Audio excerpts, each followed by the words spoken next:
Welcome to our channel. Today we how to install Apache Airflow with Google Easy tutorial step by step. To install Apache Airflow using Google Cloud, start by setting up a Google Cloud project. Navigate to the Google Cloud console. Create a new project by clicking on the Select a Project drop-down at the top. Choose New Project and give your project a name. Once your project is created, enable the necessary APIs.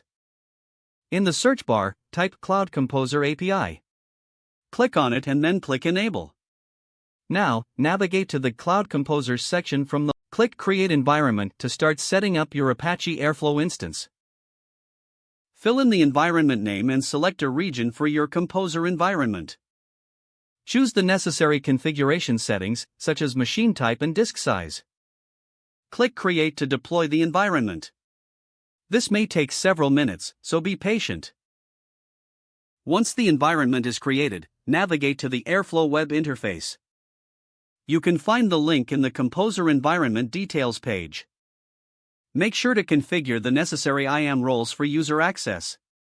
Return to your Composer Environment's Details page. Under Permissions, add users and assign the Composer Viewer or Composer Editor roles as needed.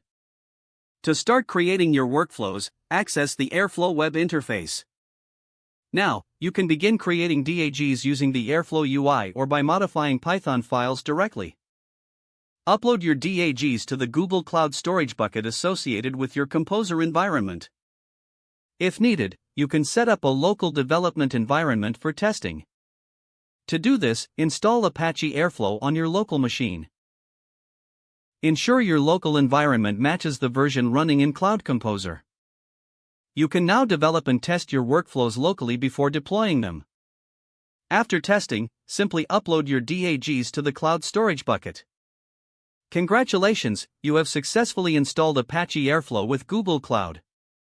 If the page does not load, refresh the browser or try again in a private or incognito window. Make sure you are using the correct email address, then retype it carefully to avoid small typos. If your password is not accepted, use the reset option and create a new strong password you can remember.